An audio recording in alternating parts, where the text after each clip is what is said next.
One of Wanderstop's many draws is its bountiful cast of characters. Of course, Alta and Boro are fully fleshed out in my ultimate beloveds, but they aren't my favorite. My favorite's someone much more background. Oh yeah, cue the fanvid, it's probably Sylvia, right? Which, no actually. Despite how lovely Sylvia is, this is someone else who doesn't have an official appearance. Alright, you might be thinking, maybe it's a named background character like Timothy or someone we rarely see like Master Winters.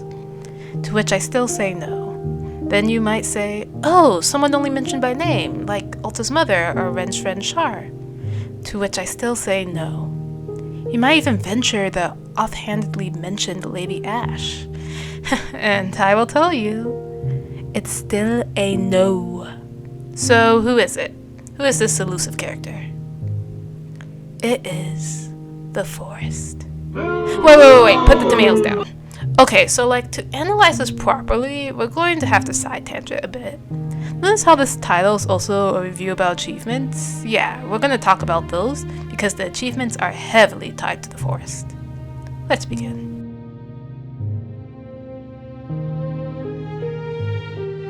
So the thing about achievements in Wanderstop is that they're weird. As in, they're not earned like your typical achievements. Achievements are usually behind a set thing. Get X amount, or make it to this specific plot point. The Wanderstop achievements don't do that. They appear randomly.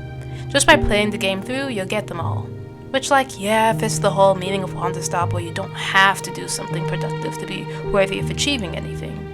But there's a bit more to them than meets the eye, and that's because of the descriptions. The descriptions aren't descriptions, but quirky one or two liners.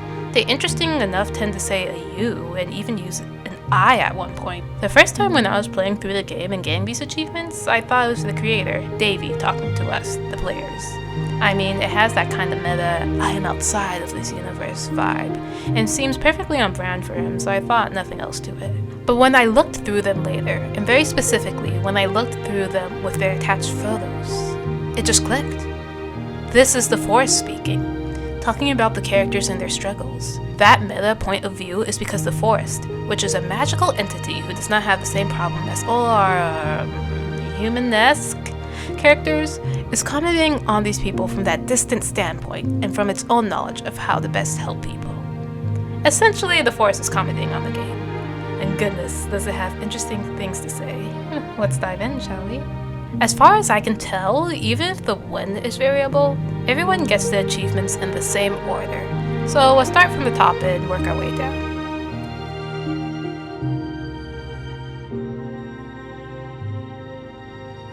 First is her gift. They used her gift against her. Sounds pretty vague, let's look at the picture. Someone holding a hammer, with two more hands, presumably from the same person, surrounding them. The hammer is probably a blacksmith hammer, and from the center focus on the picture, the her in question is probably the blacksmith, very specifically the one that helped Alta make her sword. So who is this they, single or plural, vague or specific? Based on Alta's descriptions of having her sword made in the skills of the blacksmith, someone who's just as intense and obsessive with her in terms of sword making rather than fighting, I'm guessing this is a vague they.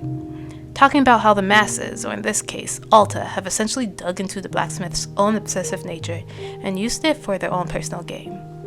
The blacksmith gift of being a well-trained smither being used against her in the most basic of ways, of Alta demanding her specific alterations of her sword until it's perfect in both their eyes. A sort of shared culpability from the two, if you will.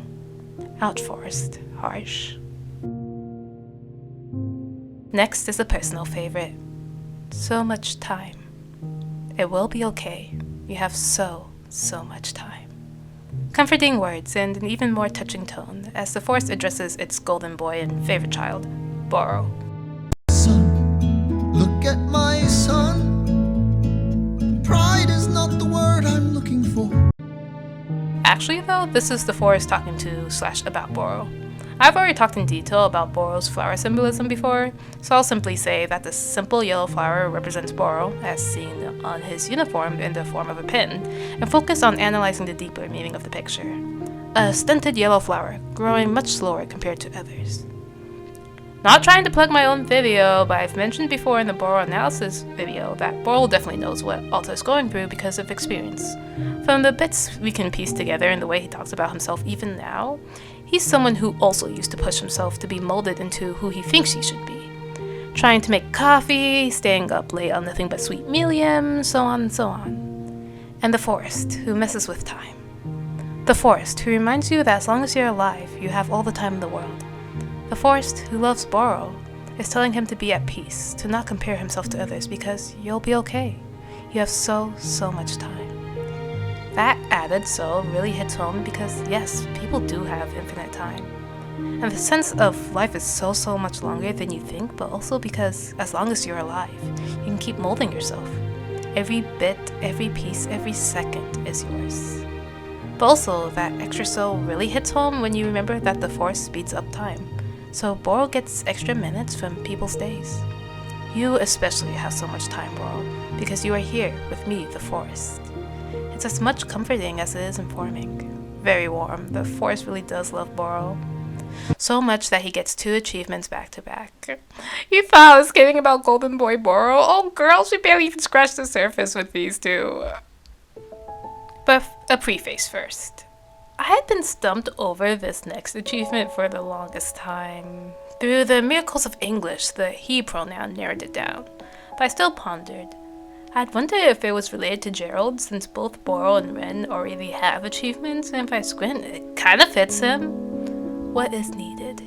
He who is drawn simply to what is needed, to what is not realized. And I was like, well, I guess Gerald knows his relationship with Timothy ain't the best, and he doesn't realize that he's simply widening the gap with all his forced efforts. But I wouldn't say it fits him comfortably. Also, why would the picture be of a fireplace? Then, in my second playthrough of the game, where I'm playing a much rowdier Alta, I had her run away for the second time in the colorful version of Winter, and asked Boro about how long he's lived in the forest. He says quite a bit of lore, but the important thing that he says as he's sitting in front of the fireplace is that Boro is simply drawn to where he is needed. That is all. Well, that cleans things up nicely. It's so important because Boro is drawn to where he is needed. Literally. Nana herself says that's his power compared to hers of being able to see bad potential in people. AKA, that's how he finds Alta wherever she is in the forest, and probably how he found her when she first passed out.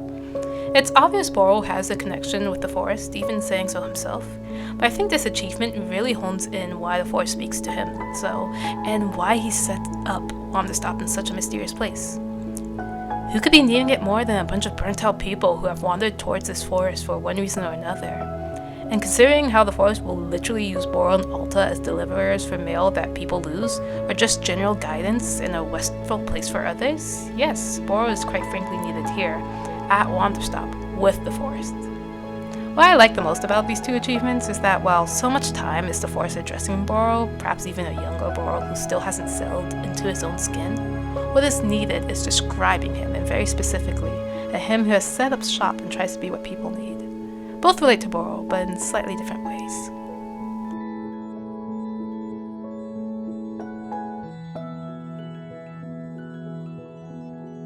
Unyielding Yes is a bit more obvious.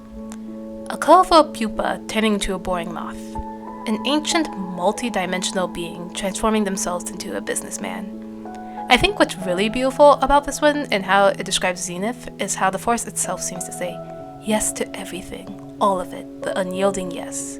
How Zenith wholeheartedly embraced their transformation, no matter what it meant about them, what they would become, and how it could change everything. Simply saying yes, come what may.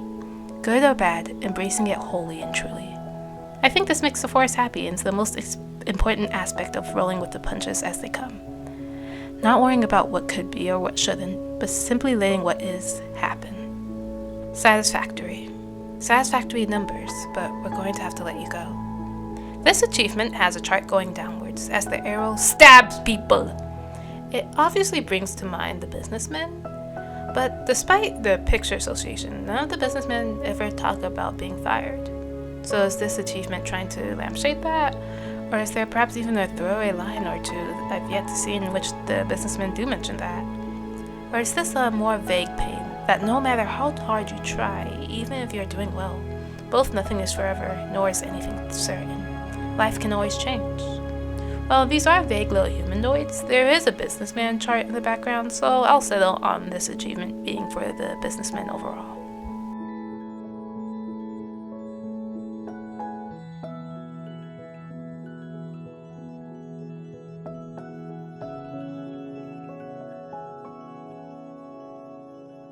Noble and futile. A noble and futile effort. Best of luck. The force once again swinging with that passive-aggressive energy. But I don't actually think that this is meant to be that. I think the force genuinely means it. It's commenting on the tenacity of humans and our bullheadedness. The person here is nondescript and uses none of the attached symbols we have for other characters, so I think this is a general at for all the characters who we see traverse to the forest, for one reason or another. And the common thread among them all is the fact that they are barreling forward on a path not paved. The person pictured is about to walk off a cliff. They have confidence and a steely focus, but that's not enough. Determination is admirable, noble even, but ultimately is useless, futile in a situation like gravity. No matter how doggedly you barrel forward, it does not stop the fact that you are walking towards a path that ends. Whether that be burnout, or a lack of enemies, or even an assistance that raw strength is all you need to never get hurt. They are all dead ends, ignoring the bigger, truer problem. And best of luck to you who walk so blithely. You're gonna need it when you fall. At long last. At long last. Peace. This is a picture of bread. That's all. Rewarded. The devotion, the commitment. Okay, I'm joking. Obviously the bread has importance too. It almost makes you ask where though. It's a cheery scene and has warm colors. In Wanderstop? Goodness. Where have we seen this before? Master Winter's house! Alright, so we have our bread association. Let's look at these words with her in mind. It's laconic, the shortest achievement, and to a point. At long last, peace. The way this is so important, it highlights genuinely so much. It sounds like a joke, the shortest achievement for a picture of bread. But I kid you not when I say this achievement alone probably goes toe-to-toe with the forest's own achievement in terms of character building for the forest.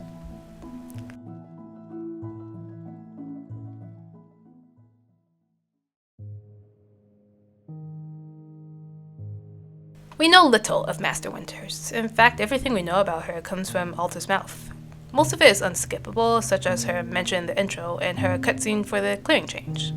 But you should really play Disobedient Alta. I'm not just saying it to plug in my other video of why you should play Wanderstop 2.5 times, and if you play Ravier Alta, who runs away thrice before the cutscene with Winters, you'll get a conversation with Boro where he inquires about what kind of person Winters is. Alta tells us that she was obviously a skilled fighter, but she hated the limelight. In fact, just 4 years before the game takes place, Winters retired to live a quiet life in the forest. And at this point, if you haven't already guessed, the forest is pertinent towards certain people. Well, yes, all are invited to come and enjoy the forest day camp. It can only speak through certain people and can only be affected by others. It loves all people equally, but of course it picks favorites. And Master Winters, who probably built a long career of fighting in a tournament, being off paparazzi, and just in general slowly getting more and more fed up from all this excitement. When she finally realized she didn't want all that attention anymore, she packed up ship and headed towards the quiet forest. And the forest loves that! Winters learned what she wanted all by herself. Growth like that is hard. She is one of the forest's cherished. If we were to scale characters, most fall into the like category. People with no connection are only here to receive the guidance they can. On the opposite side are the favorites. People like Boro and Nana, who can speak to the forest and have a built-in connection with it that the forest thrives on. And in the category in between, we have the cherished. Those who aren't so tied to the forest, weren't born from it or so, have come to it later in life and have the ability to communicate. The best way to explain this is that everyone from a section has a mode of communication with the forest, Boral and the favorites are essentially paper cups on a string. Sometimes fuzzy, not very convenient, and limited in many aspects, but still grants a voice to an otherwise alien entity. The average person is a fuzzy outline of a person far away playing charades. Super duper vague, and you might be better off guessing than interpreting. And Alta and the Cherished are flag signs. Only so much can be communicated, and not to the specific extent of paper cup phones, but still an avenue to speak through if you can take the time to learn it. Who would be the modern phone in this analogy? Literally no one, because no one can understand the forest that well. Its thoughts are no. Except to us, the audience, now that I think about it. I guess we're the phone in this analogy. Okay, this got very out of hand, but point being, the forest loves Winters, even if she's not a favorite, and thus gave her exactly what she wanted. Peace, a place away from the limelight, a home to her own self, perhaps forever erasing the past so it stays that way. And yeah, you might be thinking, well, that's nice, on to the next achievement. There was so much more. So, 4th total Boral present runaway scene. First time running away after the Winters cutscene. Technically the second. One of the ways the conversations can go down is if Alta inquires about Master Winters, Boral will mention that the forest is taking care of her. And it's not really surprising, the forest is sentient, we've been getting this information since like day one. I think this sets up a very interesting point, that everything the forest does is purposeful. Specifically the whole Alta and Winters arc. Really quickly, we're going to speedrun some facts about the forest we can learn over the course of the game. It constantly changes routes and pathways. Both Boral and Ren mentioned this, Boral twice adding on that you can't navigate this place. It shows new growth / what someone might be missing, Ren. It has miracle springs and healing powers, Ren again, wow, these boys are based. It will gather lost things to be returned in one way or another, Boral again. It grows in size as people visit, yet another Boral fact. It will show you what is unseen. Zenith and Boral, gosh, we get it, Boral, you know the forest best. It can react to certain people. From Nana. So with all this in mind, let's go to Alta's first scene in the forest. The running scene. And here I want to point something out. It's no surprise that Wanderstop relies heavily on flower symbolism, the two main characters having it very clearly both on their person and reason d'etre. I've mentioned before that pretty much every named character has a flower they're associated with. Some more obvious than others. So it does prime this pattern of when there are identifiable flowers from our world, they mean something. And the forest, the king and queen of subtle callouts, has flowers visible during Alta's run. They're not too hard to make out, lily of the valley, foxgloves, and crocuses, along with one other I could never quite identify. Anyways, I saw these flowers and being the crazy flower fiend I am, immediately realized the common thread. Can you guess it too late, though poisonous? Highly toxic, like yikes level of deadly.